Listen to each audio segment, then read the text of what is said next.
নমস্কার, আমার চ্যানেলে তোমাদের সবাইকে স্বাগত।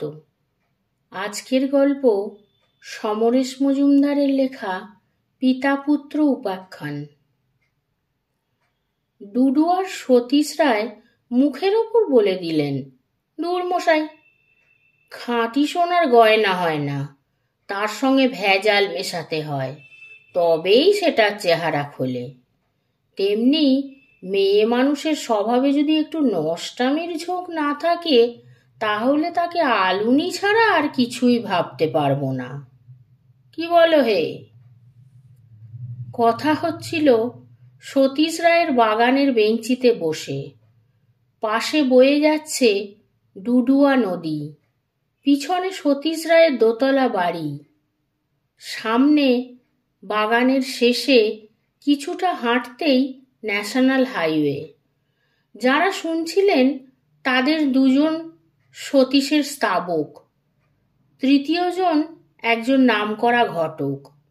স্তাবকরা মাথা না নেড়ে বলল, তা ঠিক। ঘটক যোগেশ্বর মুখুজ্জে হাত কজলালেন, আগে কোন বাপ বলবে যে তার মেয়ের স্বভাবে একটু নষ্টামি করার ঝোঁক আছে?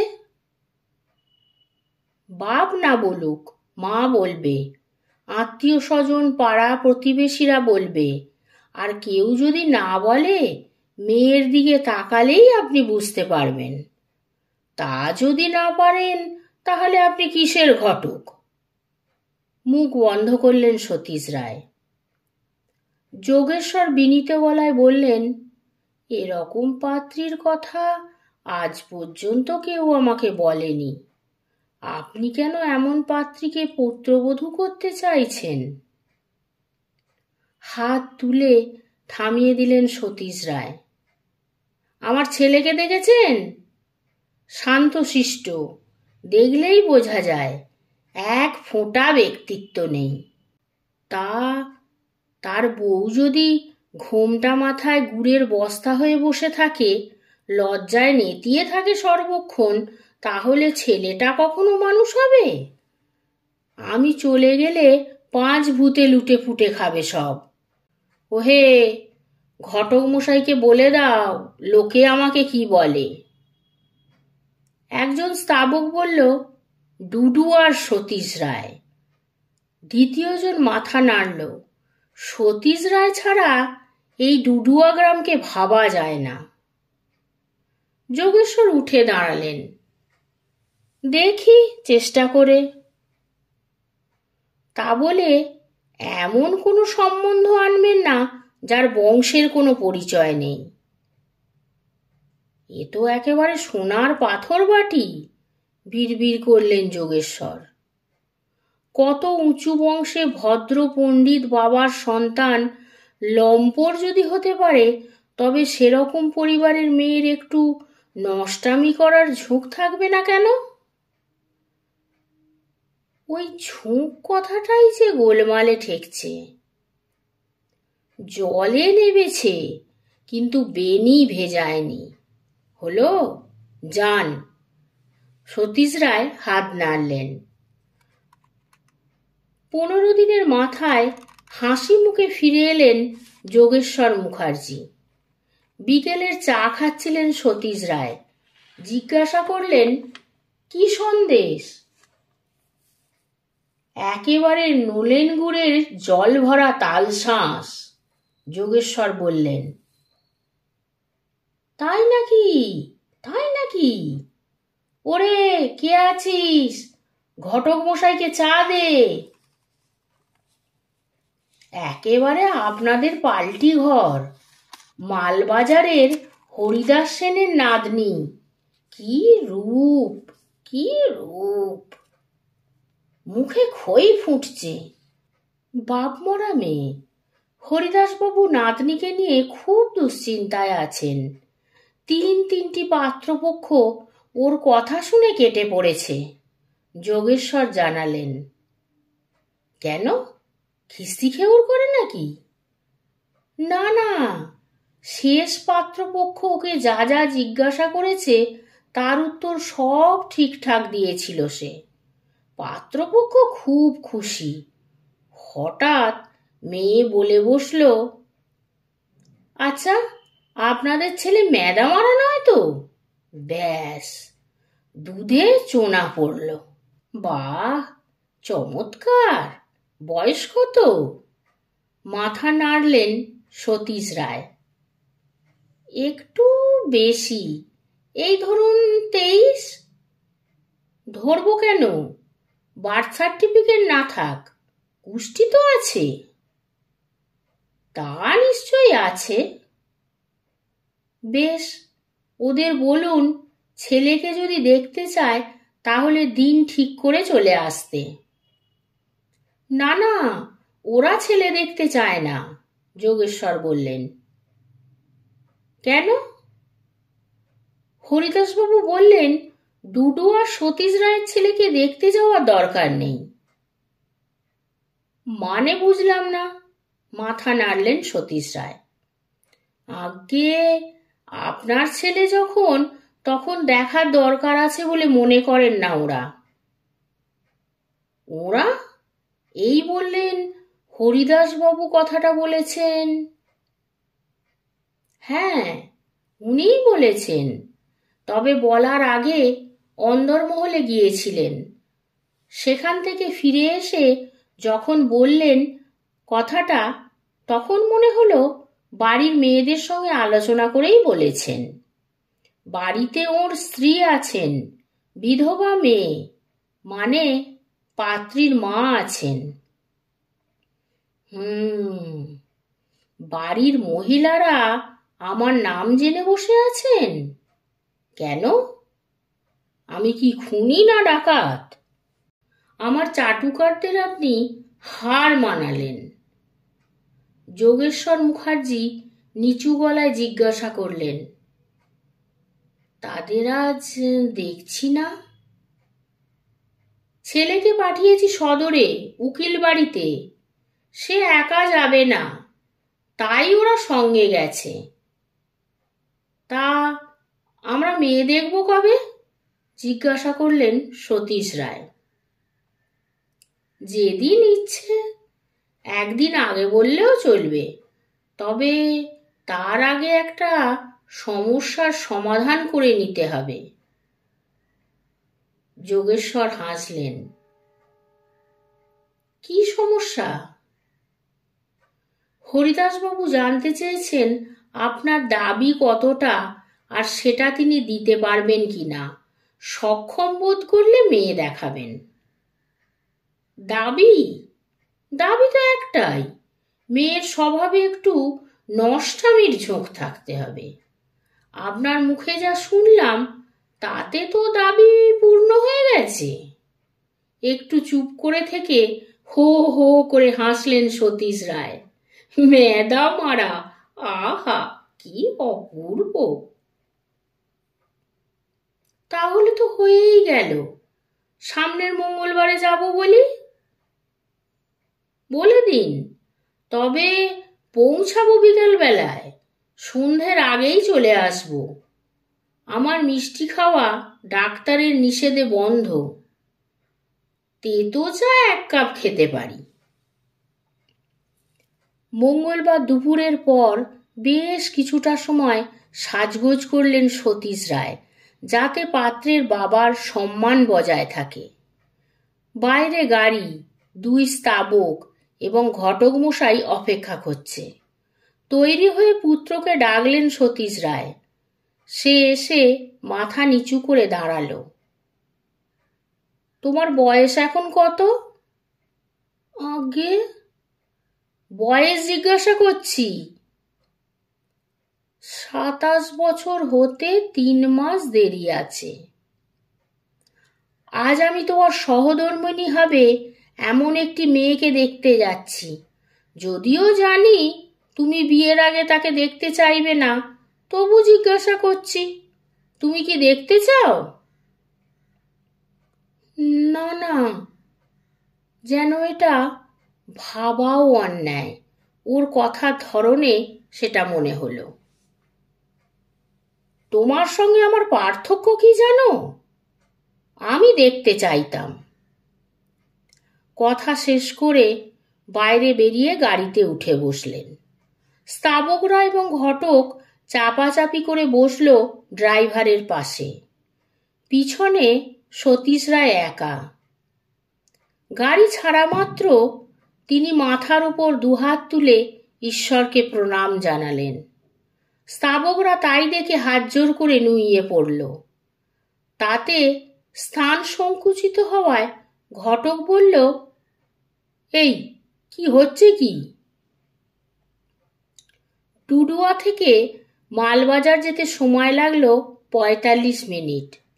পথে কেউ কোনো শব্দ উচ্চারণ করেনি। মালবাজারে ঢোকার মুখে গাড়ি থামাতে বললেন সতীশ রায়। পকেট থেকে ১০০ টাকার নোট বের করে একজন স্তাবককে দিলেন। হরিময়রার দোকান থেকে আমার নাম করে রাজভোগ নিয়ে এসো, মাটির হাঁড়িতে করে আনবে। ঘটক বলল, আমি ভাবছিলাম। কি ভাবছিলে? সতীশ রায় জিজ্ঞাসা করলেন। একেবারে খালি হাতে যাবেন মেয়ে দেখতে? তুমি এখন কি ভাবছ? আমি আর কি বলবো, এই জন্যেই লোকে আপনার সুখ্যাতি করে। যোগেশ্বর মুখার্জি বিনয়ে নুয়ে পড়ল। হরিদাস সেনের বয়স হয়েছে। ১.৫ বিঘে জমির ওপর বাগানওয়ালা বাড়ি। আপ্যায়ন করে বসিয়ে জিজ্ঞাসা করলেন, কি দেব বলুন? চা, কফি বা ঠান্ডা কিছু? আপনি আমার পিতৃতুল্য, দয়া করে আপনি বলবেন না। না, এখন নয়। সব কথা শেষ হলে ১ কাপ চিনি এবং দুধ ছাড়া লিকার চা পেলেই খুশি হব। বেশ। আমার এই নাতনি মেয়ের পক্ষে। জামাই মারা গিয়েছিল দুর্ঘটনায়। ৩ বছর বয়স থেকেই ও আমার কাছে আছে। এখানকার স্কুলে পড়েছে। পড়াশোনায় তেমন ভালো নয় বলে উচ্চ মাধ্যমিকের পর আর পড়ায়নি, তবে গৃহকার্যে অতীব নিপুণা। মাথা নাড়লেন সতীশ রায়। কিছুটা দূরে বসা যোগেশ্বর মুখার্জি বললেন, সেনমশাই, এবার নাতনিকে যদি আসতে বলেন। হরিদাসবাবু উঠে ভেতরে চলে গেলেন। ফিরে এলেন যাকে নিয়ে। সে ডানা কাটা সুন্দরী নয়, কিন্তু খুবই সুশ্রী।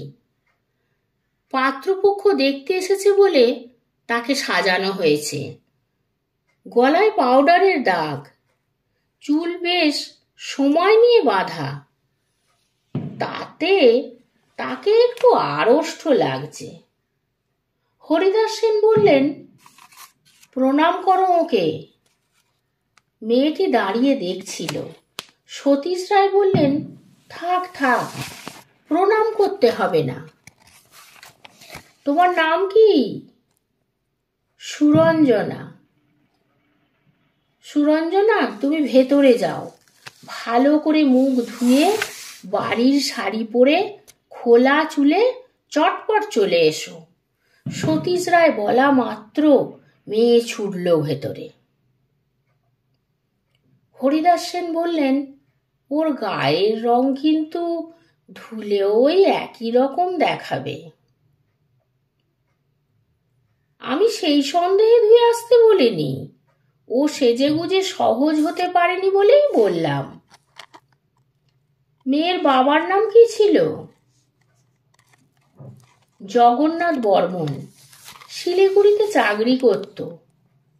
যাকগে, আপনার ডুডুয়াতে আমার এক ভাইপোর বাড়ি ছিল।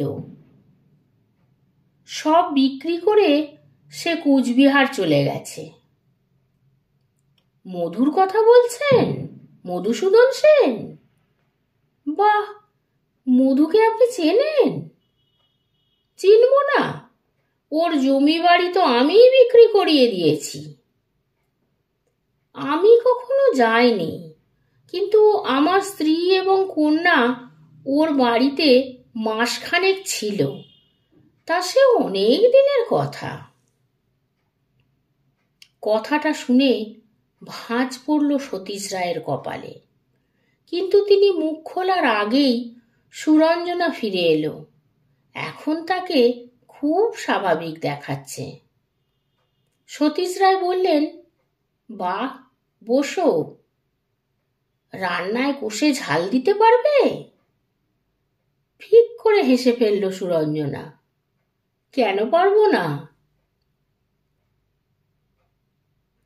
তুমি কি পড়েছ, কি পারো, তা তোমার দাদু বলেছেন। আমি তোমাকে অন্য প্রশ্ন করছি। তার আগে বলো, আমি কেন এসেছি?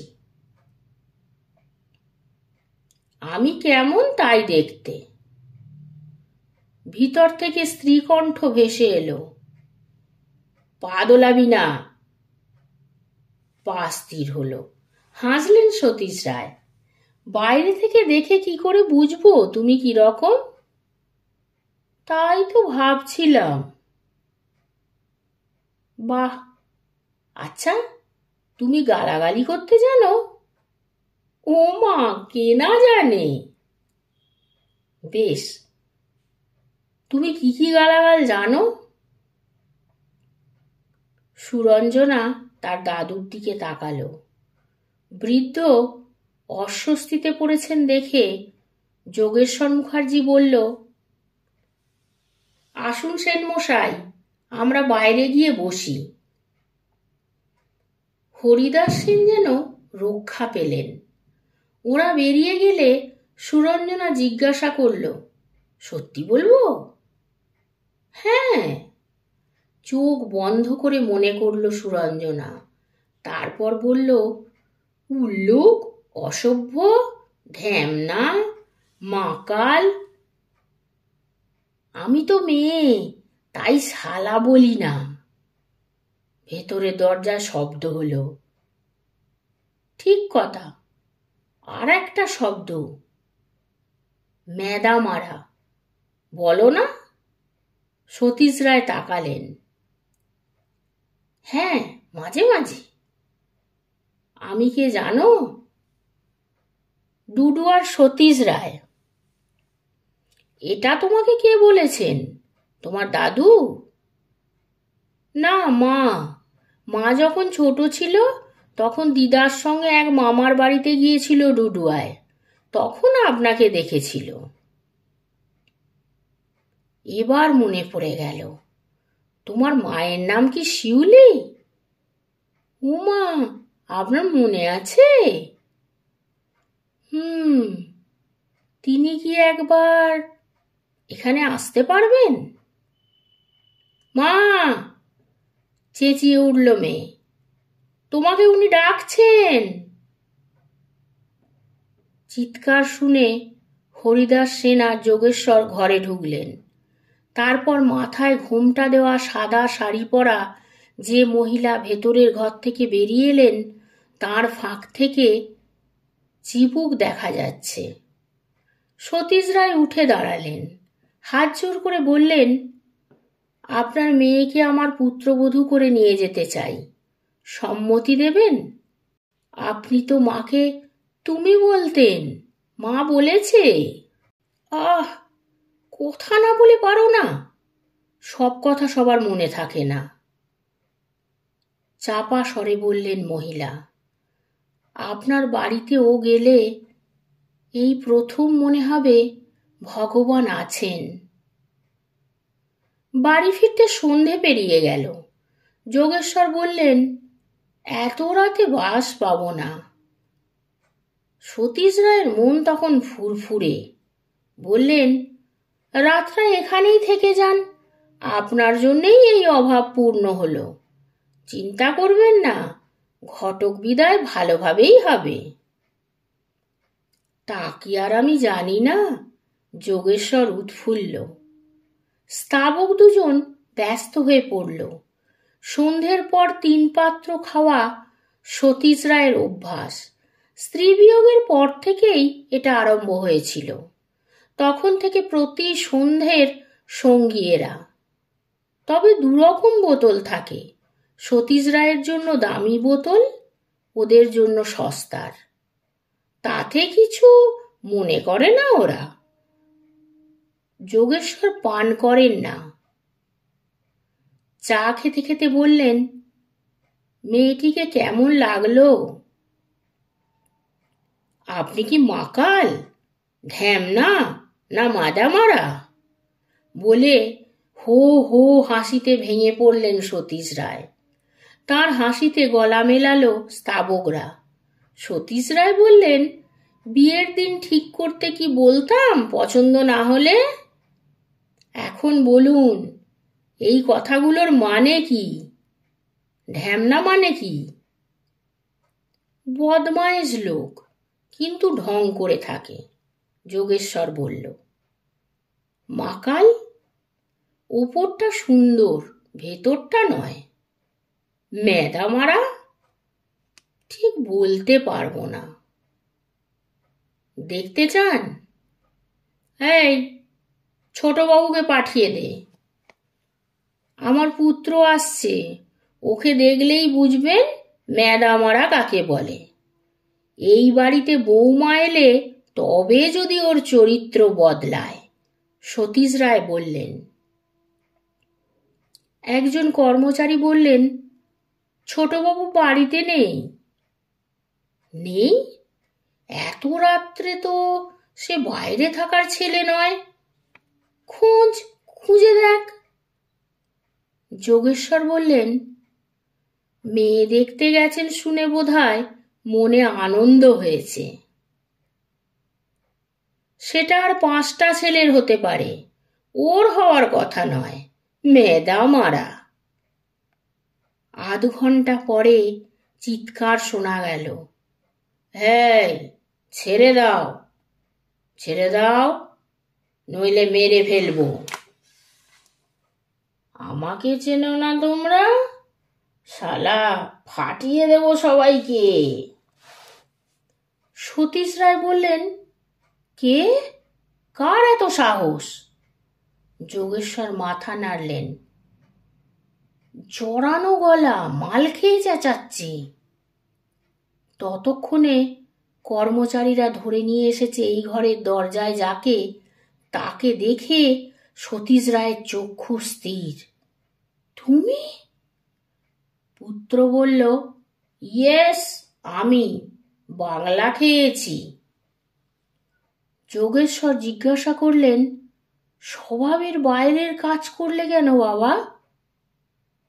আমি দেবদাস হব, টলছিল পুত্র।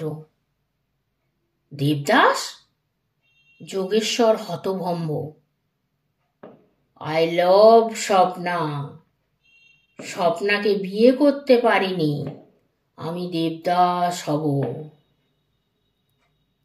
জুতিয়ে তোমার মুখ ছুঁড়ে দেবো হারামজাদা। তলায় তলায় এত! আমাকে ভুল বুঝিয়েছ ঢ্যামনা। কে স্বপ্না? কোথায় থাকে? চিৎকার করলেন সতীশ রায়। একজন স্তাবক বলল, পোস্টমাস্টারের মেয়ে, গত মাসে বিয়ে হয়ে গেছে। হো হো করে হেসে উঠলেন সতীশ রায়। বললেন, ভালো, বিয়ের আগে জ্ঞান ভিক্ষের ফল খাওয়া ভালো। বৌমার কাজটা সহজ হয়ে গেল। আজকের গল্পটি এখানেই শেষ হলো। তোমরা সবাই আমার চ্যানেলকে লাইক, শেয়ার ও সাবস্ক্রাইব করবে। ধন্যবাদ।